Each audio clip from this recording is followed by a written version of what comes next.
Com tantas organizações de olho nos brasileiros, hoje o Versus conversa com Noah Whinston, CEO da Immortals. Noah, it's great to have you here with us. Thank you for having me. So, Immortals posted a joke on Twitter talking about the lack of Brazilian players on the organization yet. Do you have a couple names that you're interested in? So I'm not going to go into specifics quite yet. I think when we have news that we're ready to share, we'll share it. But we'd have to be crazy not to always have an eye on the Brazilian pro scene, right? There's so much talent coming out of Brazil across many different titles, not just in one or two. And so it's been really interesting to see over the last few years the rise of that talent pool, not just improving the talent here in Brazil, but as it started to kind of filter out into the international scene. So, Brazil is a potential exporter of pro players for sure. But what do you feel about we having such a great number of pro players going away to play, and at the same time we have a lack of pro players staying here and playing in the Brazilian scenario? Yeah, so I think that is definitely a potential issue for the Brazilian scene, right? When great Counter-Strike lineups like SK and Nautam Como and the current LG lineup have kind of graduated towards bigger and better opportunities, they've had to leave Brazil in order to access those opportunities. There just aren't really enough resources on the ground here to support those teams quite like there are from European and North American organizations. And so I think that's something that I definitely have my eye on. And as we start to think about working again in Brazil, we really want to make sure that we're not just putting out fun social media posts and we're not just putting cool videos on our YouTube, but we're really understanding the way that the Brazilian scene works here on the ground. And we're able to understand the parts where it's strong and the parts where maybe it could use some help. So you're basically studying our scenario, but what do you think we need to grow up in esports? It wouldn't really be fair of me to come in and tell Brazil what Brazil needs, right? I'm here to listen to Brazil. I'm here to talk to the people that are already doing esports in Brazil and understand what they feel like they need. I think a lot of the things that I've heard so far, some are very similar to problems in North America and Europe, where Brazilian organizations and Brazilian actors in the space want to get more mainstream recognition and more legitimacy and be able to access sponsors who aren't esports sponsors necessarily, they're traditional sports sponsors or they're traditional media sponsors. But there are also some aspects of the Brazilian scene that are very unique to Brazil, right? In North America and Europe, a lot of investors have started accessing esports and putting money into esports, but in Brazil, access to capital is still an issue for a lot of esports organizations and a lot of esports pieces of infrastructure. So you told about the traditional market.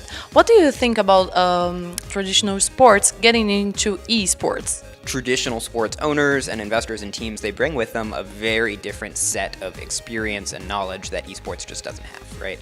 When you run a traditional sports team, it's not just about knowing how to recruit the best players, it's about knowing how to sell sponsorships, it's about knowing how to sell tickets, it's about knowing how to engage a fan base and get them to show up live and in person dozens of times every year. And that's not something an esports organization has ever had to do. But it's something that we're really enjoying learning alongside some of our colleagues in the space that come from traditional sports teams and also from some of our investors that own traditional sports teams in addition to being involved in the Immortals project. So let's talk about games. Rainbow Six Siege is growing up so fast. We have Liquid FaZe here in Brazil. What does Immortals think about getting a new Rainbow Six Siege roster? We've had our eye on Rainbow Six for a while, right? It obviously has global popularity, and the publisher Ubisoft is very supportive of its esports scene. And we've also noticed the way that Rainbow Six is very specifically popular in Brazil, right? When you have some of the best teams in the world coming from Brazil, Brazilian fans really love that. We'd have to be dumb to not have our eye on it. We have our eye on a few different games. No news to announce quite yet. But we definitely like what we see so far from the Rainbow Six ecosystem in general, and also very specifically what goes on here in Brazil for Rainbow Six. You said about publishers' investment. I would like you to say something about the difference between the investment of Valve into CSGO and Dota. I think what Valve is very consistent about across Dota and Counter-Strike, as much as the fans might like to complain about it, is that maybe more so than any other publisher, they are very respectful and open to the growth of kind of tournament structures, esports structures, etc. So if I am trying to get involved in a game like Counter-Strike affords me a lot of freedom to do things above and beyond just operating a team.